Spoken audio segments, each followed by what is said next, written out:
મિત્રો, કોહલરોસ page number 83-84 ઉપરનો આ એક પ્રશ્ન છે. આ પ્રશ્ન જોવા માટે આપણે જઈ રહ્યા છે.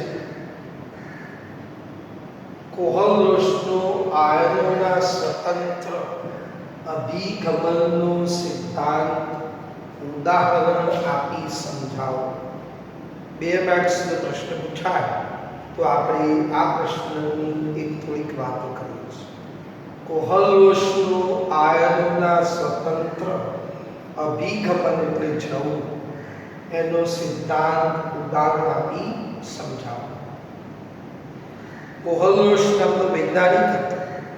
એ વૈજ્ઞાનિકે પ્રબળ વિદ્યુત વિભાજ્ય, પ્રબળ વિદ્યુત વિભાજ્ય એટલે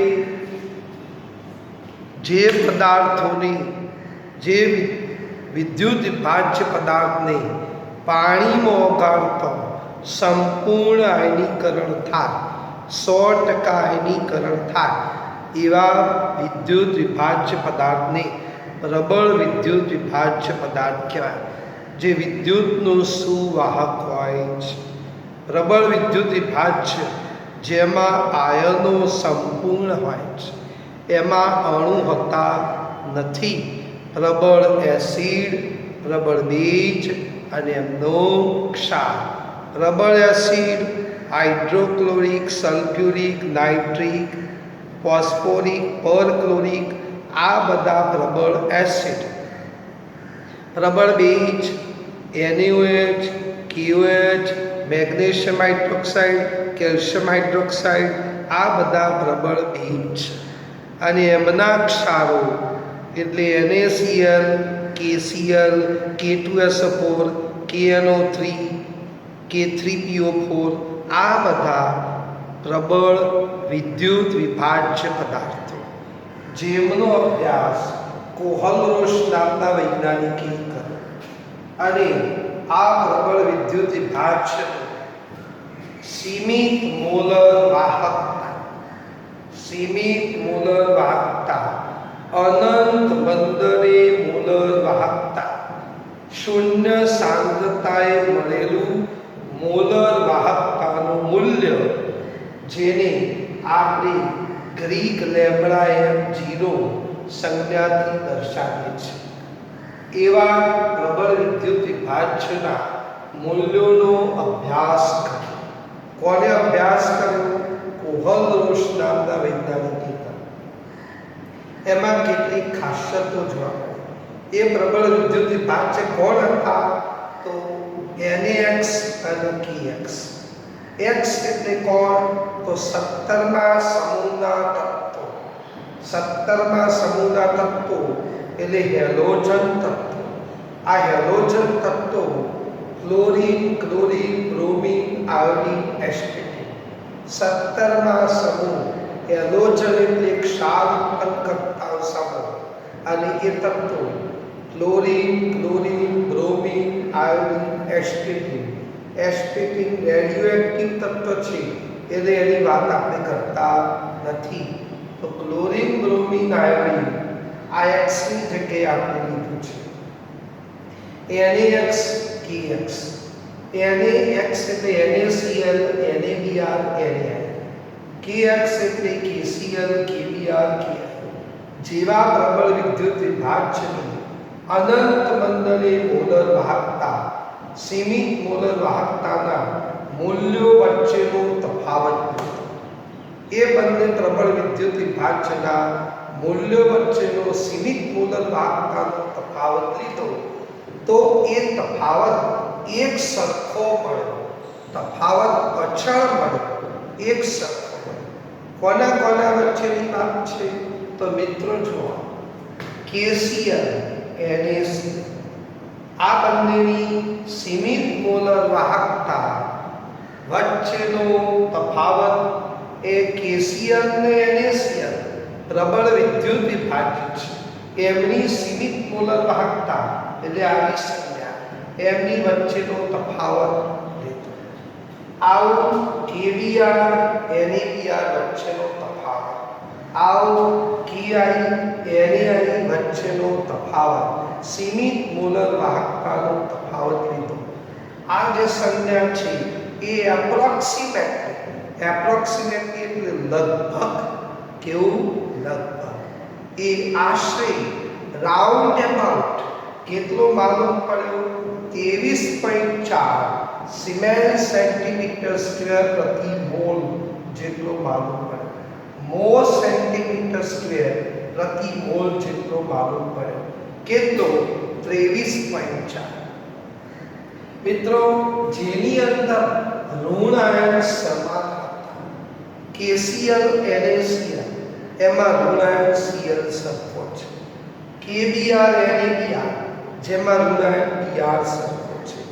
KI NaI, જેમાં ઋણ આયન સરખો છે. એવા બંને પ્રબળ વિદ્યુત વિભાજ્યની સીમિત મોલર વાહકતાનો તફાવત કે જેમાં ઋણ આયન સમાન હતા, આમાં Cl છે, આમાં Br છે, આમાં I સમાન છે, એમના પ્રબળ વિદ્યુત વિભાજનની સીમિત મોલર વાહકતાનો તફાવત કેવો માલુમ પડ્યો? એક સરખો, ભલે KCl કે NaCl હોય, ભલે KBr NaBr હોય, ભલે KI NaI હોય, પણ બંનેનો તફાવત એપ્રોક્સિમેટલી 23.4 મો સેન્ટીમીટર સ્ક્વેર પ્રતિ મોલ સિમેન્સ સેન્ટીમીટર સ્ક્વેર પ્રતિ મોલ. મિત્રો, આ ભૂલ ન થાય એટલે યાદ રાખવા માટે મેં કંઈક આવું કર્યું છે. શું કર્યું છે એના માટેની વાત કરું. મેં એવું કર્યું છે, કાના પોટેશિયમ પહેલો આવશે, પછી સોડિયમ આવશે. કાના આ રીતે યાદ રાખવા માટે. બાકી તો પછી Cl Br અને I આ રીતે આવવાના છે. Cl Br I એટલે એમાં કોઈ તકલીફ આપણે પડશે. કાના આ રીતે યાદ રાખીશું. તો ઋણ આયન સમાન હોય એમની સીમિત મોલર વાહકતાનો તફાવત લગભગ કેટલો માલુમ પડ્યો? 23.4. કોને? તો કોહલ-રોશિયાઓ પ્રબળ વિદ્યુત વિભાજનો આવી વાત કરી. એ જ પ્રમાણે આપણે બે જેમાં ધન આયન સમાન છે, એવા બે વિદ્યુત વિભાજ છે, પ્રબળ વિદ્યુત વિભાજ છે, જેમની સીમિત મોલર વાહકતાનો તફાવત આપણે માલુમ પડે. કેટલો? NaBr NaCl. અહીં ઋણ આયન જુદા છે, ધન આયન સમાન છે. Na K આ પ્રકારનો છે. એટલે NaBr અને NaCl તો આ રીતે સીમિત મોલર વાહકતાનો તફાવત જેમનો માલુમ પડે. કેટલો? તો round about approximately 1.8 siemens centimetre square પ્રતિ મોલ જેટલો માલુમ. ભાઈ, આમાં શું સમાન હતું?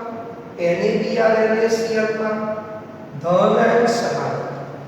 KBr KCl માં ધન આયન સમાન હતું. આ માટે એમની સીમિત મોલર વાહકતા આપણને આટલી મળી. આ બંને પ્રબળ વિદ્યુત વિભાજ્ય છે, પણ જેમાં ધન આયન સરખો છે. Na K. આ યાદ રાખવા માટે મેં એવું યાદ કર્યું કે નાના કાકા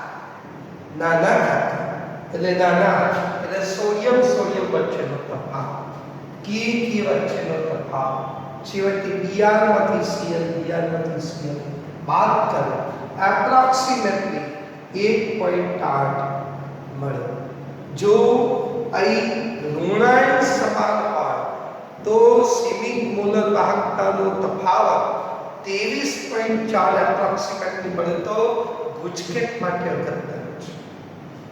પરંતુ NaBr NaCl જેની અંદર ધન આયન સમાન છે, જેની અંદરનો તફાવત 1.8 મો સેન્ટીમીટર સ્ક્વેર પ્રતિ મોલ. આનો પરથી કોહલ-રોશી આ બધા પ્રબળ વિદ્યુત વિભાજનની સીમિત મોલર વાહકતાના ભાઈ અભ્યાસ પરથી એને કંઈક સ્ટેટમેન્ટ કાઢ્યું. એ સ્ટેટમેન્ટને કોહલરોશનો નિયમ તરીકે ઓળખાય છે. તો કોહલરોશનો નિયમ શું છે તો એ જોયા. અહીં તમે મિત્રો ધ્યાન રાખો. NaCl છે તો સીમિત મોલર વાહકતા છે. તો NaCl ની અંદર બે આયન છે, એક ધન આયન અને પ્લસ, એક ઋણ આયન Cl માઇનસ. એમની આયનીય મોલર વાહકતા કેવી થાય? આયનીય મોલર વાહકતા હોય તો એના માટે આપણી ધન આયન અને ઋણ આયનની આવી સીમિત મોલર વાહકતા હોય એના માટે લેમ્બડા તરંગ લંબાઈ વાળો કયો તરંગ લંબાઈ. તરંગ લંબાઈ આવતી હતી ને અત્યાર સાયન્સની અંદર આપને જો યાદ હોય તો ડ બ્રોગલીનો સિદ્ધાંત આપતો. લેમ્બડા બરાબર h/mv, લેમ્બડા બરાબર h/p, E ફોટોનની શક્તિ E બરાબર hc/લેમ્બડા. એ લેમ્બડાનો અહીં ઉપયોગ કરવાનો અને માટે ભાઈ ધન આયન અને ઋણ આયનની આ જે મોલર વાહકતા, આયનીય મોલર વાહકતા ના સરવાળા બરાબર હોય છે. અહીં NaCl છે તો એની અંદર ધન આયન Na પ્લસ 1 છે, ઋણ આયન Cl માઇનસ 1 છે. એના માટે આવું થાય. બંનેનો સરવાળો થાય એટલો આ એ પ્રબળ વિદ્યુત વિભાજ છે, સીમિત મોલર વાહકતા આપણને મળશે. આવું દાખલા તરીકે કેલ્શિયમ ક્લોરાઇડ. તો કેલ્શિયમ ક્લોરાઇડની અંદર આ પ્રબળ વિદ્યુત વિભાજ છે. કોણ? કેલ્શિયમ. આ કેલ્શિયમ ક્લોરાઇડ પ્રબળ વિદ્યુત વિભાજ છે જેની અંદર બે આયનો છે, કેલ્શિયમ +2, 2Cl માઇનસ. અને બાકી અહીં કેલ્શિયમ એક જ આયન છે Ca+2, પણ કેલ્શિયમ ક્લોરાઇડમાં Cl -2 છે માટે 2 પછી આવું કરી લખવાનું. એના ઉપરથી આ V+ અને V- શું છે ભાઈ? તો V+ એ ધન આયનની સંખ્યા છે, V- ઋણ આયનની સંખ્યા છે. એ મોલર વાહકતા લખતા પહેલો આગળ એની સંખ્યા લખવાની કે કેટલા આયન છે એના માટેની વાત છે. તો આ કોહલરોશના નિયમનું સમીકરણ થાય. કોહલરોશ શું કીધું? વિદ્યુત વિભાજ્ય સીમિત મોલર વાહકતા, વિદ્યુત વિભાજ્યની સીમિત મોલર વાહકતા, અનંત મંદને મોલર વાહકતા, તેમાં રહેતા ધન આયન અને ઋણ આયનની સીમિત મોલર વાહકતાના સરવાળા બરાબર થાય. NaCl હોય તો Na + Cl - ની સીમિત મોલર વાહકતાનો સરવાળો કરો. KCl હોય તો K+ અને Cl - આ બંનેનો સરવાળો કરશો તો આ થશે. તો વિદ્યુત વિભાજ્યની સીમિત મોલર વાહકતા, તેમાં રહેલો ધન આયન અને ઋણ આયનની સીમિત મોલર વાહકતાના સરવાળા બરાબર થતું હોય છે. આવો નિયમ કોહલરોશભાઈએ આપ્યો. ઓકે, એની વાત.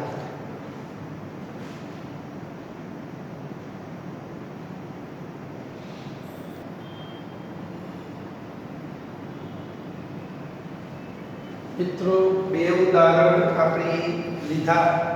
એક ઉદાહરણ સોડિયમ ક્લોરાઇડનું, બીજું ઉદાહરણ આપણે કેલ્શિયમ ક્લોરાઇડનું લીધું. તો કોહલરોશના નિયમની અંદર કઈ રીતે લખી શકાય. ત્રીજું ઉદાહરણ આપણે લીધું છે. મિત્રો આ કોણ છે આપણને ખબર હોય છે K3PO4. K3PO4 એટલે પોટેશિયમ ફોસ્ફેટ. કોણ? Potassium phosphate. આ પોટેશિયમ ફોસ્ફેટની સીમિત મોલર વાહકતા શોધવી હોય તો પોટેશિયમ ફોસ્ફેટની અંદર કયા બે આયનો છે, કયું ધન ઋણ આયન છે નક્કી કરો. તો હંમેશા તમને ખબર હોય તો K+1 જ અને PO4 -3 છે. કોણ હોય? PO4 માઇનસ 3 આ બે આયનો K plus PO4 minus 3 potassium ion અને ફોસ્ફેટ આયન આ બંનેની આયનીય સીમિત મોલર વાહકતાનો તમે સરવાળો કરશો તો સીમિત મોલર વાહકતા પોટેશિયમ ફોસ્ફેટની મળશે. પોટેશિયમ ફોસ્ફેટમાં પોટેશિયમ આયન કેટલા છે? 3 છે. તો આગળ 3 લખ્યા. ફોસ્ફેટ આયન કેટલા છે? 1 જ છે. મિત્રો દરેક આયન ઉપર ચોક્કસ વીજ ભાર હોય છે. Cl -1 SO4 -2 હોય એમ PO4 -3 છે. ફોસ્ફેટ ઉપર -3 આપણે બતાવ્યું છે. આ બે આયનોનો તમે સરવાળો કરશો તો પોટેશિયમ ફોસ્ફેટની આ સીમિત મોલર વાહકતાનું મૂલ્ય મળશે. ઓકે, ચોથું એક ઉદાહરણ આપણે લઈએ જે છે કેલ્શિયમ ફોસ્ફેટ. કેલ્શિયમ ફોસ્ફેટ એટલે Ca3PO4 ટ્વાઇસ. Ca3PO4 ટ્વાઇસ કઈ રીતે થાય? તો કેલ્શિયમ +2 હોય, PO4 -3 હોય. આ બે આયનોને તમે લખો એકબીજાની પાછળ જતા રહે. આ 3 અહીં આવતા જાય, આના 2 અહીં આવતા રહેશે. તો કેલ્શિયમ ફોસ્ફેટ કેલ્શિયમ +2 છે, PO4 -3 છે. પણ કેલ્શિયમના કેટલા આયન છે? તો 3 છે. તો 3. ફોસ્ફેટના કેટલા છે? 2 છે. તો 2 ખરા. આ બંનેનો સરવાળો કરશો તો પ્રબળ વિદ્યુત વિભાજ્યની સીમિત મોલર વાહકતા શોધી શકાતી હોય છે. તો કોહલરોશનો નિયમ કરો. વિદ્યુત વિભાજ્યની સીમિત મોલર વાહકતા તેમાં રહેલા ધન અને ઋણ આયનની સીમિત મોલર વાહકતાના સરવાળા બરાબર હોય છે. આ કોહલરોશનો નિયમ હતો. હવે કોહલરોશના નિયમની આપણે ઉપયોગિતા જોવા માટેનો પ્રયત્ન કર્યો છે. એનો ઉપયોગ કરવો. તો કોહલરોશના નિયમનો નિર્બળ વિદ્યુત વિભાજ્યની મોલર વાહકતા. નિર્બળ વિદ્યુત વિભાજ્યની મોલર વાહકતા શોધવી હોય તો યોગ્ય પ્રબળ વિદ્યુત વિભાજ્યની મોલર વાહકતા મેળવીને સરવાળો કે બાદબાકી કરીને મેળવી શકાય. કોની મેળવવી છે? તમારે નિર્બળ વિદ્યુત વિભાજ્યની મેળવવી છે. મિત્રો નિર્બળ વિદ્યુત વિભાજ્ય જે પદાર્થને પાણીમાં ઓગાળતો, જે વિદ્યુત વિભાજ્ય પદાર્થને પાણીમાં ઓગાળતો, જેમનું 5% કે 5% કરતાં ઓછા પ્રમાણમાં આયનીકરણ થાય એને નિર્બળ વિદ્યુત વિભાજ્ય કહેવાય. જેમાં નિર્બળ એસિડ, નિર્બળ બેઝ અને એમના ક્ષારો છે. નિર્બળ એસિડ કોણ છે? Formic acid, acetic acid, H2S, benzoic acid, phenol, આ બધા નિર્બળ એસિડ છે. નિર્બળ બેઝ કોણ છે? Na2CO3, K2CO3, NaCO3, KlCO3, આ બધા છે. જેમને પાણીમાં ઓગાળતો 5% કરતાં ઓછા પ્રમાણમાં આવા નિર્બળ વિદ્યુત વિભાજ્યની મોલર વાહકતા, સીમિત મોલર વાહકતા શોધવી હોય તો પ્રબળ વિદ્યુત વિભાજ્યની સીમિત મોલર વાહકતાનો સરવાળો કે બાદબાકી કરીને મેળવી શકાય. આ માટે મિત્રો આ ઉપયોગ થયો, પણ આ માટે હેસના નિયમનો ઉપયોગ થશે. કયો નિયમ? હેસનો નિયમ. કયા ચેપ્ટરમાં આવતો તો જરા તમે યાદ કરો. હું ખાલી એટલું કહું કે 11 સાયન્સમાં આવતો હતો, 11 સાયન્સ કેમેસ્ટ્રીમાં આવતો હતો. તમે જાતે તમે નક્કી કરો મનની અંદર કે કયા ચેપ્ટરમાં આવતો હતો હેસનો નિયમ. જો યાદ હોય ચલો યાદ કરી દીધું, આપણે ટેલી કરી દઈએ. કોણ સાચું છે કોણ ખોટું છે આપણને ખ્યાલ આવી જશે. તો હેસનો નિયમ એ 11 સાયન્સ કેમિસ્ટ્રીની અંદર છઠ્ઠા ચેપ્ટર ઉષ્માગતિશાસ્ત્ર થર્મોડાયનેમિક્સની અંદર આવતો હતો. કયો નિયમ? હેસનો નિયમ. હેસનો ઉષ્મા સંકલનનો નિયમ રશિયન વૈજ્ઞાનિકે આપ્યો. આપને જો યાદ હોય તો યાદ છે ભાઈ હેસનો નિયમ. રાસાયણિક પ્રક્રિયા, અચળ દબાણે રાસાયણિક પ્રક્રિયા ગમે તેટલા તબક્કામાં કરવામાં આવે તેમ છતાં તેમનો એન્થાલ્પી ફેરફાર અચળ રહે છે. તેમનો એન્થાલ્પી ફેરફાર અચળ રહે છે. અચળ દબાણે રાસાયણિક પ્રક્રિયા કરવામાં આવે તો તેમાં થતો એન્થાલ્પી ફેરફાર એ કેવો ને? અચળ. રાસાયણિક પ્રક્રિયા ગમે એટલા તબક્કામાં કરવામાં તેમ છતાં એન્થાલ્પીનો ફેરફાર અચળ રહે છે. એ માટે આપણે કહ્યું હતું કે હેસના નિયમની મદદથી ભાઈ સરવાળો કે બાદબાકી કરીને જે મૂલ્યો ના મેળવી શકાતા એન્થાલ્પીના એ મૂલ્યો મેળવી શકાતા છે. અને માટે તેઓ આપણે કહ્યું. હવે અહીં મિત્રો આ નિયમ હતો કે નિર્બળ વિદ્યુત વિભાજનની મોલર વાહકતા શોધવી છે તો પ્રબળ વિદ્યુત વિભાજનની મોલર વાહકતા શોધી શકાય. એ મેળવી સરવાળો બાદબાકી કરો. ધારો કે આપણે નિર્બળ વિદ્યુત વિભાજ છે. કયો પદાર્થ છે? એસિટિક એસિડ છે. વિનેગાર તરીકે વપરાતો હોય એવો કોણ છે? Acetic acid.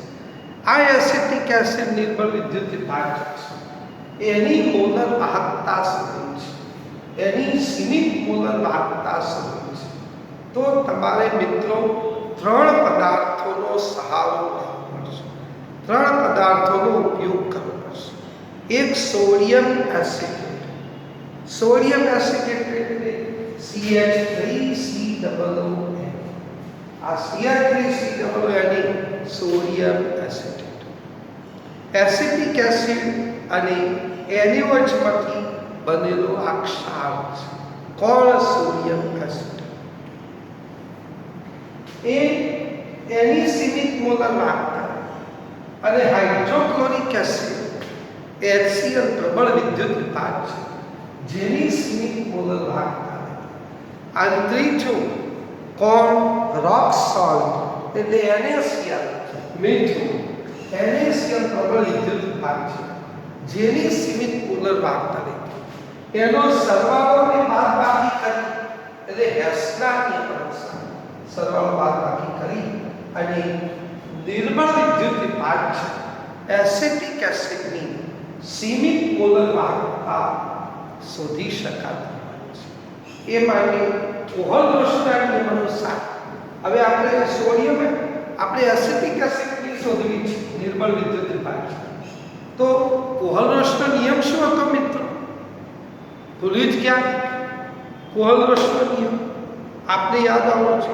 વિદ્યુત વિભાજનની સીમિત મોલર વાહકતા તેમાં રહેલા ધન આયન અને ઋણ આયનની સીમિત મોલર વાહકતાના સરવાળા બરાબર છે. તો સોડિયમ એસિટેટમાં કયા બે આયન છે? એક એસિટેટ અને એક Na+. HCl માં કયા બે આયનો છે? H+Cl-, જેની આયનીય સીમિત મોલર વાહકતા. જો કોઈ આયનની સંખ્યા હોય વધુ તો આગળ સહગુણકમાં મોલ સ્વરૂપે લખવાનું. સોડિયમ ક્લોરાઇડ તો એમાં 2 છે, Na+ અને Cl-. કૌંસની અંદર લખેલા છે જે તેના સોડિયમ એસિટેટ લીધું, હાઇડ્રોક્લોરિક એસિડ અને સોડિયમ ક્લોરાઇડ લીધું. હવે મિત્રો સોડિયમ એસિટેટની અંદર 2 આયન છે, એસિટેટ આયન Na+. કૌંસ છોડો H+Cl- માઇનસ કૌંસ છોડો એટલે માઇનસ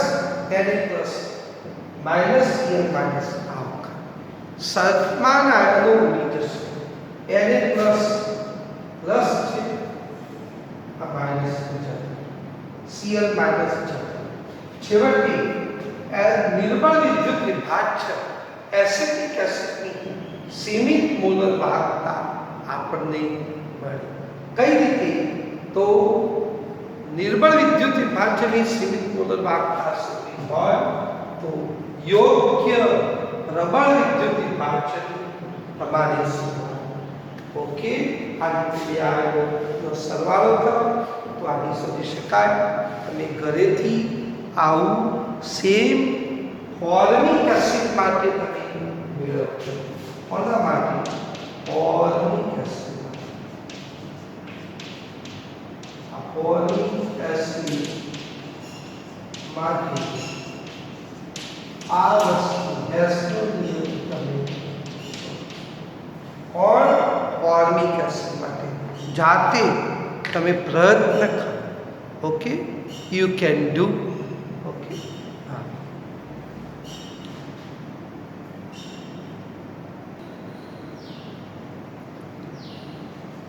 મિત્રો છેલ્લે ચેપ્ટરના એન્ડમાં થિયરી તો આપણે પૂરી થઈ ગઈ, પણ હવે જે કોયડા જે પ્રશ્નો બાકી છે દાખલા, એ દાખલા ગણવાનો પ્રયત્ન કરીશું. લખાણ સંબંધિત પ્રશ્નો પણ કંઈ બાકી હશે તો જોઈશું. સ્વાધ્યાયની અંદર પણ કોઈ દાખલો બાકી હશે તો એ પણ આપણે અવશ્ય જોઈશું. કોયડો 3.4 માં આપેલ પેજ નંબર 84 ઉપરની હું વાત કરું છું. ચોપડી જોડે રાખવી જરૂરી છે, એટલે આપણને ખ્યાલ આવે, આત્મવિશ્વાસ આવે કે કઈ વસ્તુ ક્યાં ચાલી રહી છે. ઓકે, કોયડો 3.7 પુસ્તક 3.4 માં આપેલ માહિતી પરથી કેલ્શિયમ ક્લોરાઇડ CaCl2 અને MgSO4 માટે મેગ્નેશિયમ સલ્ફેટ માટે સીમિત મોલર વાહકતા, અનંત બંધને મોલર વાહકતા, શૂન્ય સાંદ્રતાએ મળેલું મોલર વાહકતાનું મૂલ્ય એ ઘણો. આવી વસ્તુ આપણે છે. કેલ્શિયમ ક્લોરાઇડની સીમિત મોલર વાહકતા શોધવી હોય તો મેં કહ્યું કોઈ પણ પ્રબળ વિદ્યુત વિભાજ્યની મોલર વાહકતા, સીમિત મોલર વાહકતા શોધવી હોય તો ભાઈ એ નિયમ કોહલરોશનો વિદ્યુત વિભાજ્યની સીમિત મોલર વાહકતા, તેમાં રહેલા ધનાયન અને ઋણાયનની સીમિત મોલર વાહકતાના સરવાળા બરાબર હોય છે. બાકી કેલ્શિયમ ક્લોરાઇડમાં કેલ્શિયમ +2 છે વત્તા 2Cl- કેલ્શિયમ માત્ર એક જ આયન છે તો એક આયન. ક્લોરીન H માટે આપણે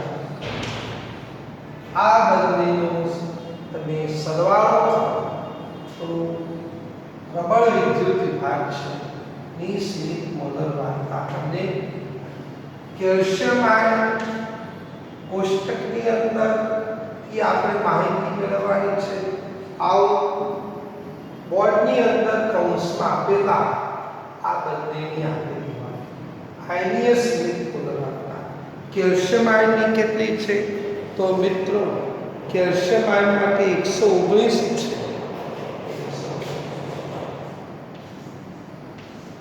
વત્તા ક્લોરાઇડ આયનની સીમિત મોલર વાહકતા 76.3 છે. કેટલી? 76. આ બેનો તમે સરવાળો 119 વત્તા 3 × 6 × 6 × 12 152.6. આ બંનેનો તમે કેલ્ક્યુલેટરથી સરવાળો કરશો 119 પ્લસ 152.6 ઇક્વલ ટુ 291.6. આટલો આપણને કેલ્શિયમ ક્લોરાઇડ CaCl2 મોલ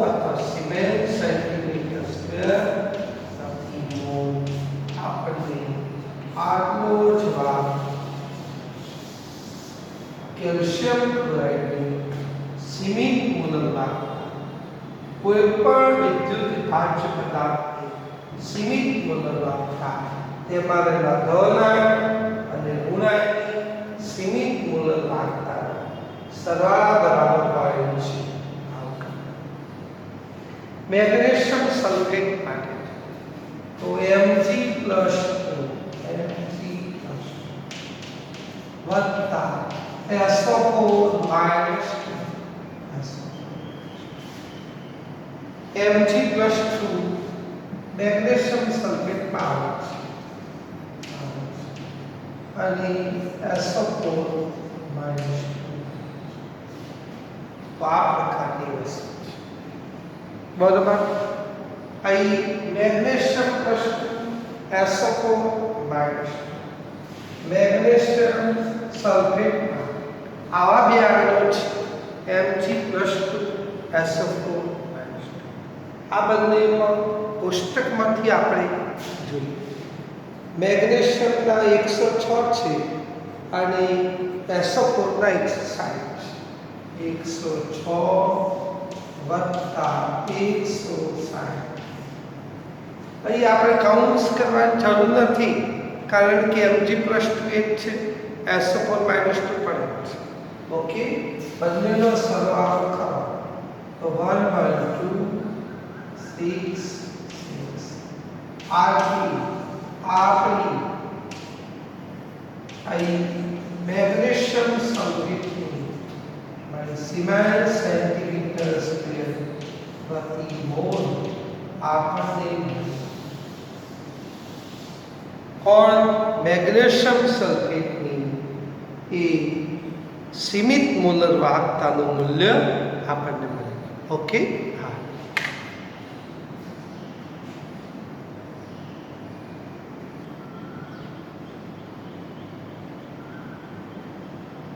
મિત્રો પેજ નંબર 84 પર કોયડો 3.8 આપણે જોયું.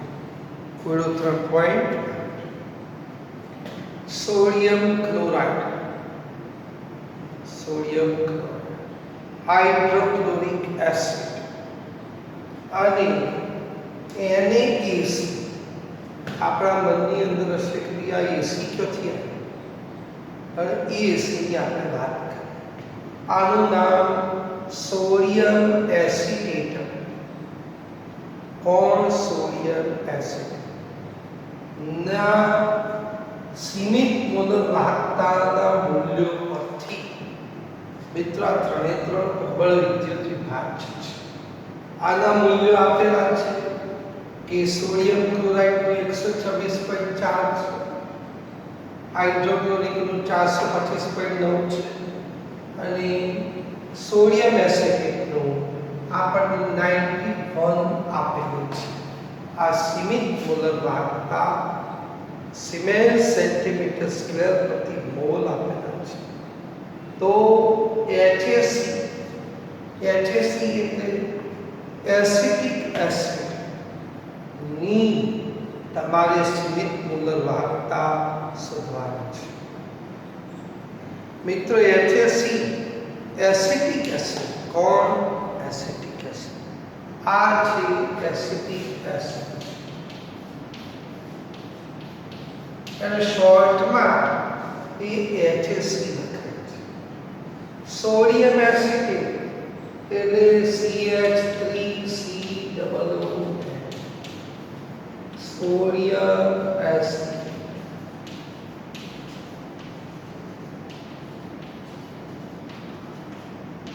શોર્ટની અંદર NaAC લખાય છે. મિત્રો કોહલ-રોશના નિયમનો ઉપયોગ હતો. કોનો? કોહલ-રોશના નિયમનો. એ ઉપયોગ નિર્બળની શોધવી હોય તો પ્રબળનો સહારો લેવો. નિર્બળની સીમિત મોલર વાહકતા શોધવી હોય તો પ્રબળ વિદ્યુત વિભાજ્યની સીમિત મોલર વાહકતાનો સરવાળો કે બાદબાકી તો કોહલ-રોશના નિયમના ઉપયોગ પ્રમાણે નિર્બળની શોધવી છે. કોની? એસિટિક એસિડની શોધવી છે. HAC લખો અથવા આવું તમે લખો એસિટિક એસિડ ની શોધવી હોય તો રબરનો સહારો લો. કોણ? આ ત્રણ જ આવું આપણે કર્યું. વત્તા હાઇડ્રોક્લોરિક એસિડ ઓછા સોડિયમ. આપણે ખ્યાલ હોય સોડિયમ એસિડની કેટલી છે? સીમિત મોલર વાહકતા 90 પ્લસ HCl ની કેટલી છે? તો હાઇડ્રોક્લોરિક એસિડની તમે જોશો તો 425.9. ઓકે. પછી સોડિયમ ક્લોરાઇડની કેટલી છે? ઓછા 126.4. આનું સાદું આપશો એટલી તમારી સીમિત મોલર વાહકતા. કેટલી તમારી સીમિત મોલર વાહકતા આવશે? તો 91 પ્લસ 425.9 ઓછા 126.4 equal to 390.5. આટલી તમારી એસિટિક એસિડની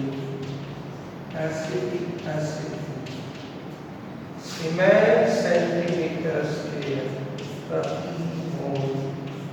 આટલી તમારી સીમિત મોલર વાહકતા આવશે. કોહલ-રોશના નિયમનો મિત્રો અહીં આપણે ઉપયોગ કરવો.